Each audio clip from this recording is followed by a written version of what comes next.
भक्तजनों, माताओं, बहनों, सादर जय श्री कृष्ण। हमारे YouTube चैनल में आप सभी का बहुत बहुत स्वागत है। मैं हूं आपके साथ आचार्य धर्मेंद्र शास्त्री। सबसे पहले आपको और आपके पूरे परिवार को देवशयनी एकादशी की बहुत बहुत शुभकामनाएं और बधाइयाँ। भगवान श्री लक्ष्मी नारायण जी का भरपूर आशीर्वाद आप सभी के जीवन पर निरंतर बना रहे। आप सभी सुखी रहें, स्वस्थ रहें, व्यस्त रहें और मस्त रहें। निरंतर उन्नति तथा प्रगति को प्राप्त करते रहें। आज हम आपको बताने जा रहे हैं कि इस बार देवशयनी एकादशी का पर्व कब रहेगा, एकादशी व्रत आपको कब करना है तथा पूजा की विधि क्या रहेगी और व्रत का पारणा यानी व्रत खोलने का समय कब से कब तक रहेगा, तथा ये भी बताएंगे कि देवशयन की विधि आपको किस प्रकार से संपन्न करनी चाहिए। आप सभी से हम अनुरोध करते हैं कि इस ज्ञानवर्धक वीडियो को अंत तक जरूर देखें और देखने के बाद अधिक से अधिक लोगों को शेयर भी करें। आषाढ़ माह के शुक्ल पक्ष की एकादशी तिथि को देवशयनी एकादशी, पद्मनाभा एकादशी या आषाढ़ी एकादशी या विष्णु शयनोत्सव के नाम से जाना जाता है। इसी दिन से चातुर्मास भी प्रारंभ हो जाता है। हमारे धर्म ग्रंथों और पुराणों के अनुसार चातुर्मास का समय भगवान की भक्ति करने का समय है। इस दौरान मांगलिक कार्यक्रम नहीं किया जाता है। इस बार देवशयनी एकादशी का महापर्व 29 जून 2023 गुरुवार को है। धर्म शास्त्रों के अनुसार भगवान विष्णु ने वामन रूप में दैत्यराज बलि से 3 पग भूमि दान में मांगी थी। भगवान ने पहले पग में संपूर्ण पृथ्वी, आकाश और सभी दिशाओं को ढक लिया था। अगले पग में ऊपर के संपूर्ण लोकों, स्वर्ग लोक सहित सभी को प्राप्त कर लिया था। तीसरे पग में बलि ने अपने आप को समर्पित करते हुए सिर पर पग रखने को प्रभु से निवेदन किया था। इस प्रकार के दान से प्रसन्न होकर के भगवान ने बलि को पाताल लोक का राजा बना दिया और कहा कि वर मांगो। बलि ने वरदान मांगते हुए कहा कि भगवान, आप मेरे महल में नित्य निवास करें। तब भगवान ने बलि को भक्ति परायण देखते हुए 4 माह तक उसके महल में रहने का वरदान दिया। भगवान विष्णु देवशयनी एकादशी से देव प्रबोधिनी एकादशी तक पाताल में राजा बलि के महल में निवास करते हैं। सनातन धर्म में एकादशी का व्रत महत्वपूर्ण स्थान रखता है। प्रत्येक वर्ष 24 एकादशियां होती है। जब अधिक मास या पुरुषोत्तम मास, मल मास आता है तब इनकी संख्या बढ़कर के 26 हो जाती है। आषाढ़ मास के शुक्ल पक्ष की एकादशी को देवशयनी एकादशी कहा जाता है। इसको पद्मनाभा एकादशी के नाम से भी जाना जाता है। सूर्यदेव जब मिथुन राशि पर आते हैं तब ये एकादशी आती है। इसी दिन से चातुर्मास का आरंभ हो जाता है। इस दिन भगवान श्री हरि विष्णु क्षीर सागर में शयन करते हैं और फिर लगभग 4 माह बाद जब तुला राशि में सूर्य आते हैं तब उन्हें जगाया जाता है, उठाया जाता है। उस दिन को देवोत्थानी एकादशी के नाम से जाना जाता है। इस बीच के अंतराल को ही चातुर्मास कहा गया है। पुराणों में, धर्म ग्रंथों में वर्णन आता है कि भगवान विष्णु इस दिन से 4 मास पर्यंत यानी चातुर्मास पाताल में राजा बलि के महल पर निवास करके कार्तिक शुक्ल एकादशी को लौटते हैं। इसी प्रयोजन से इस दिन को भगवान का शयन करवाया जाता है। देवशयनी तथा कार्तिक शुक्ल एकादशी को प्रबोधिनी एकादशी कहते हैं। इस काल में यज्ञोपवीत संस्कार, विवाह, दीक्षा ग्रहण, यज्ञ, गृह प्रवेश, गोदान, प्रतिष्ठा एवं जितने भी शुभ एवं मांगलिक कार्यक्रम होते हैं उन सभी पर विराम लग जाता है। वे सभी त्याज्य माने गए हैं। भविष्य पुराण, पद्म पुराण तथा श्रीमद् भागवत पुराण के अनुसार हरि शयन को योग निद्रा कहा गया है। साहित्य के अनुसार हरि शब्द सूर्य, चंद्रमा, वायु, विष्णु आदि अनेक अर्थों से प्रयुक्त है। हरि शयन का तात्पर्य इन 4 माह में बादल और वर्षा के कारण सूर्य चंद्रमा का तेज क्षीण हो जाना उनके शयन का ही द्योतक माना गया है। इस समय में पित्त स्वरूप अग्नि की गति शांत हो जाने के कारण शरीरगत शक्ति क्षीण या सो जाती है। आधुनिक युग में वैज्ञानिकों ने भी खोजा है कि चातुर्मास में मुख्यतः वर्षा ऋतु में विविध प्रकार के कीटाणु अर्थात सूक्ष्म रोग जंतु उत्पन्न हो जाते हैं। जल की बहुलता और सूर्य तेज का भूमि पर अति अल्प प्राप्त होना इनका कारण है। धार्मिक शास्त्रों के अनुसार आषाढ़ माह के शुक्ल पक्ष में एकादशी तिथि को शंखासुर दैत्य का प्रभु ने वध किया था। अतः उसी दिन से आरंभ होकर भगवान 4 मास तक क्षीर सागर में अपनी शैया पर विश्राम करते हैं और कार्तिक शुक्ल एकादशी को उनका जागरण होता है। पुराण के अनुसार यह भी कहा गया है कि भगवान हरि ने वामन रूप में दैत्य बलि के यज्ञ में 3 पग दान के रूप में मांगे थे और उसके बाद बलि से प्रसन्न होकर के भगवान ने पाताल में अपना निवास स्थान बना लिया था और बलि के बंधन में बंधा हुआ देख करके उनकी धर्मपत्नी, उनकी भार्या माता महालक्ष्मी ने बलि को अपना भाई बना लिया और भगवान से बलि को वचन से मुक्त करने का अनुरोध किया। तब इसी दिन से भगवान विष्णु जी द्वारा वर का पालन करते हुए तीनों देवता 4 माह सुतल में निवास करते हैं। विष्णु शयनी एकादशी, देव उठानी एकादशी तक शिव जी महाशिवरात्रि और ब्रह्मा जी शिवरात्रि से देवशयनी एकादशी तक निवास करते हैं। देवशयनी एकादशी के अलावा इसे आषाढ़ी एकादशी, श्री विष्णु शयनोत्सव, चातुर्मास भी कहा जाता है। इस दिन भगवान श्री हरि विष्णु का बाल गोपाल जी का शयन भी करवाया जाता है। यदि आपके घर में भगवान के स्वरूप है, भगवान की मूर्ति है, बाल गोपाल जी ठाकुर जी की मूर्ति है, विष्णु जी की मूर्ति है, तो इस दिन भगवान के लिए सुंदर शैया का आप स्थापन करें, यानी भगवान के लिए सुंदर एक आसन की स्थापना करें और उसके ऊपर भगवान बाल गोपाल जी को इस एकादशी के दिन शाम के समय जरूर सुलाए तथा उनसे प्रार्थना करें कि हे प्रभु, हमारे घर परिवार में सुख शांति प्रदान करना और हम सबकी रक्षा करना। इस प्रकार एकादशी के दिन भगवान का देव शयन हो जाएगा और उसके बाद 4 माह के पश्चात जब देव प्रबोधिनी एकादशी आएगी, उस समय भगवान का उत्थापन होगा, यानी भगवान का जागरण करवाया जाएगा। तो भगवान का जो शयन काल होता है उसे चातुर्मास कहा जाता है। इस बार देवशयनी एकादशी का महापर्व 29 जून को है। वहीं देव प्रबोधिनी एकादशी का महापर्व 23 नवंबर 2023 गुरुवार को है और धर्म ग्रंथों में एकादशी की बहुत अधिक महिमा बताई गई है। कहा गया है कि विष्णु एकादशी गीता तुलसी विप्र धेनवः असारे दुर्ग संसारे षटपदी मुक्तिदायिनी, अर्थात भगवान श्री हरि विष्णु जी का पूजन करना, एकादशी का व्रत रखना, गीता जी का पाठ करना, तुलसी जी का पूजन तथा दर्शन करना, ब्राह्मणों की सेवा करना, उनको दान करना, भोजन कराना, गौ माता की रक्षा एवं सेवा करना, ये 6 कार्य इस कठिन संसार सागर को पार करने हेतु मुक्तिदायक बताए गए हैं। इस प्रकार पूरे वर्ष में 24 एकादशी आती है, लेकिन जिस साल अधिक मास आता है, पुरुषोत्तम मास आता है, उस वर्ष 26 एकादशी हो जाती है।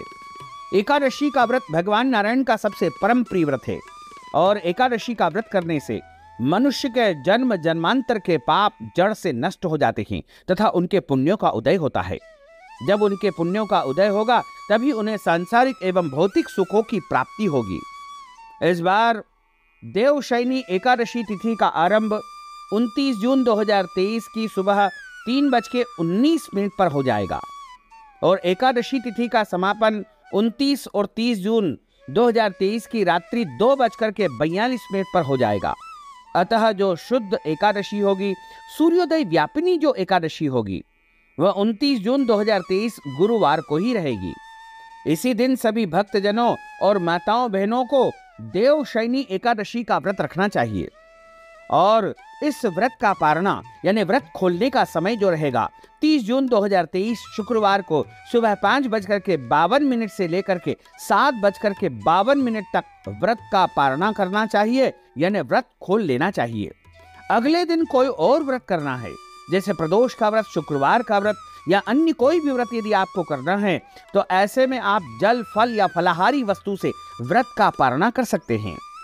जो भक्तजन माताएं बहनें एकादशी का व्रत करते हैं उनको दशमी से लेकर के द्वादशी तक कुछ महत्वपूर्ण नियमों का पालन अनिवार्य रूप से करना चाहिए। दशमी के दिन एक समय शुद्ध एवं सात्विक भोजन करें।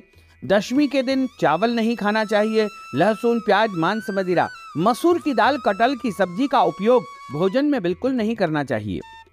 दशमी के दिन पराय अन्न अर्थात दूसरे के घर का भोजन नहीं करना चाहिए।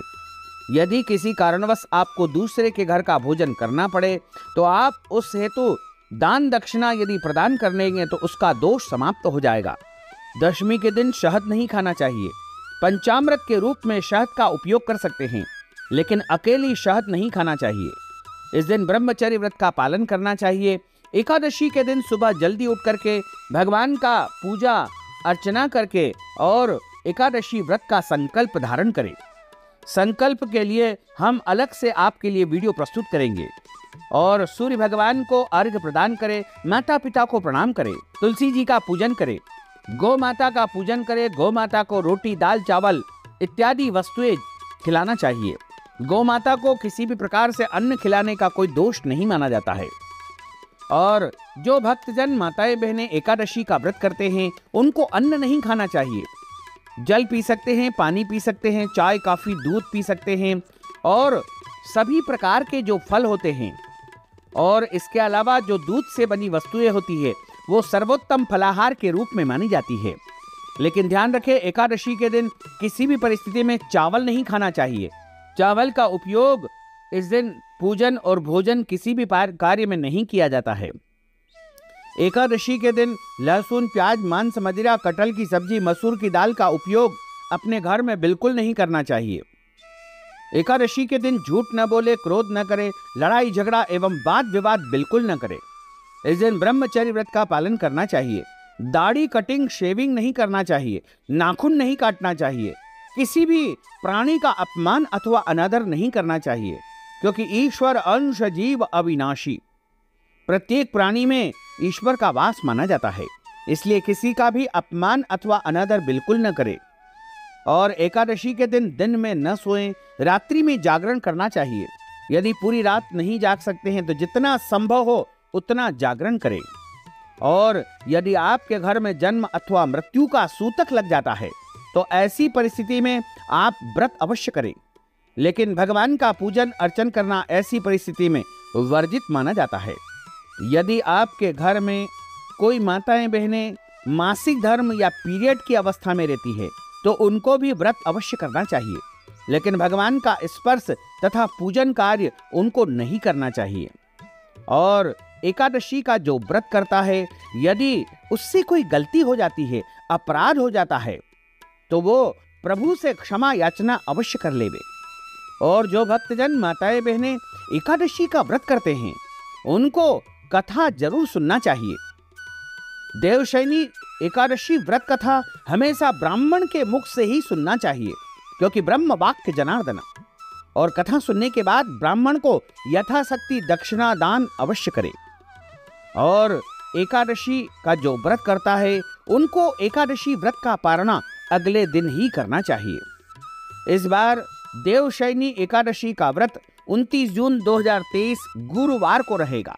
वहीं एकादशी व्रत का पारणा 30 जून 2023 शुक्रवार को रहेगा। सुबह जल्दी उठे, स्नान आदि कर्मों से निवृत्त होकर के संकल्प करें और पारणा के समय ब्राह्मण भोजन करवाने का भी विधान है।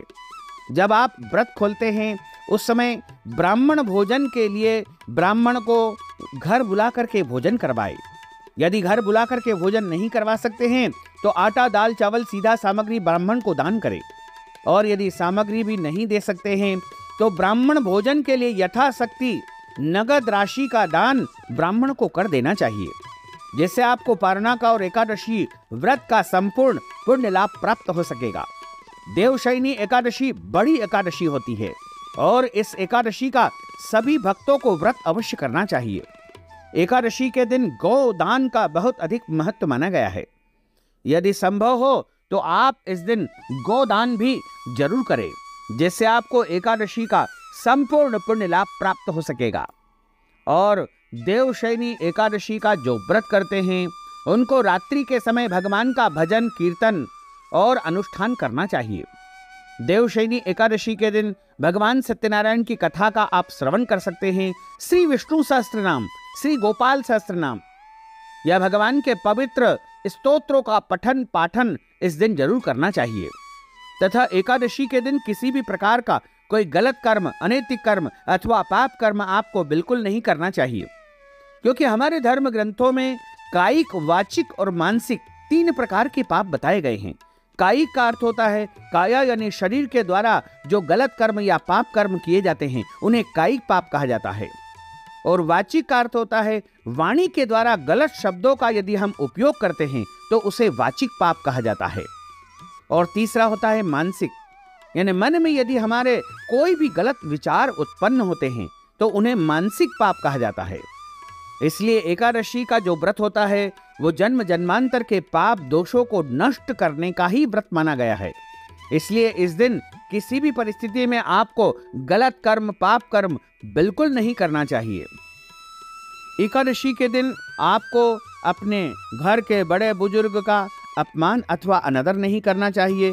देवी देवताओं की, साधु संतों की, शास्त्रों की बुराई अथवा निंदा भी आपको इस दिन बिल्कुल नहीं करना चाहिए।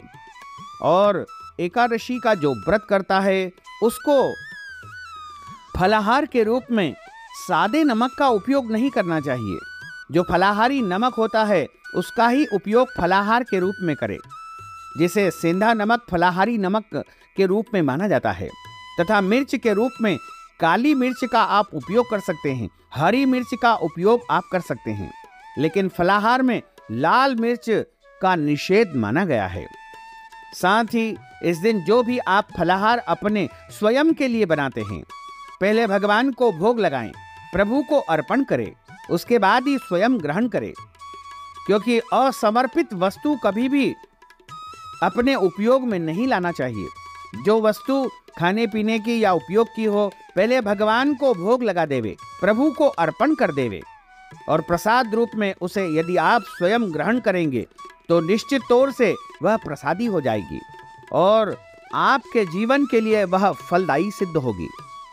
तथा एकादशी के दिन वैसे तो आपके घर में यदि पूजन अर्चन होता है तो आप उस परंपरा के अनुसार करें, लेकिन यदि पूजन अर्चन नहीं होता है तो एक चौकी के ऊपर पीला या लाल कपड़ा बिछा करके उसके ऊपर भगवान विष्णु की, नारायण की या बाल कृष्ण की, बाल गोपाल की, शालिग्राम जी की स्थापना करें और उनके सीधे हाथ की तरफ गेहूं की ढेरी रख करके, तांबे का या मिट्टी का कलश रख करके, आम के पत्ते और नारियल रख करके कलश की स्थापना करें। सर्वप्रथम गौरी गणेश का पूजन करें, कलश का पूजन करें और भगवान नारायण के स्वरूप का पूजन करें, आरती करें, कथा का श्रवण करें और उसके बाद भगवान को भोग लगा करके स्वयं फलाहार ग्रहण करें। यदि आपको कोई बीमारी है, कोई रोग है, शुगर है, ब्लड प्रेशर है और ऐसी परिस्थिति में आप एकादशी का व्रत करना चाहते हैं तो आप 1 से अधिक बार भी फलाहार कर सकते हैं। 1 से अधिक बार भी आप नमकीन या नमक वाला फलाहार भी कर सकते हैं। इसका कोई दोष नहीं माना जाता है, क्योंकि मनुष्य का पहला कर्तव्य होता है शरीर की रक्षा करना और शरीर के अंदर एक परमात्मा निवास करते हैं, उनकी रक्षा करना हमारा सबसे पहला प्रथम कर्तव्य होता है। तो हम व्रत अवश्य करें, प्रभु की प्रसन्नता के लिए हम व्रत करते हैं, लेकिन हमारे अंदर जो परमात्मा बैठे हैं उनका भी हम ध्यान रखें और व्रत को पूरे विधि विधान से करेंगे तो निश्चित तौर से भगवान की कृपा आपके ऊपर बरसेगी। तो भक्तजनों, माताओं, बहनों, यदि आप देवशयनी एकादशी की कथा हमारे माध्यम से सुनना चाहते हैं तो हम जरूर आपको YouTube के माध्यम से देवशयनी एकादशी की ज्ञानवर्धक कथा सुनाएंगे। और यदि देवशयनी एकादशी के निमित्त दक्षिणा दान देना चाहते हैं, वस्त्र दान देना चाहते हैं, गौदान देना चाहते हैं, अन्नदान या कोई भी दान पुण्य यदि आप देवशयनी एकादशी के निमित्त हमें प्रदान करना चाहते हैं तो आप हमारे गूगल पे, फोन पे, पेटीएम अथवा अकाउंट नंबर के माध्यम से नगद राशि प्रदान करके अपना नाम और गोत्र हमें व्हाट्सएप के माध्यम से भेज करके देवशयनी एकादशी का संपूर्ण पुण्य लाभ प्राप्त कर सकते हैं। साथ ही आपसे अनुरोध है कि हमारे इस ज्ञानवर्धक वीडियो को अधिक से अधिक लोगों को शेयर करिएगा, लाइक करिएगा, कमेंट करिएगा और यदि अभी तक आपने सब्सक्राइब नहीं किया है तो अभी और इसी समय सब्सक्राइब अवश्य कर लीजिए। आपको और आपके पूरे परिवार को सादर जय श्री कृष्ण, सादर धन्यवाद।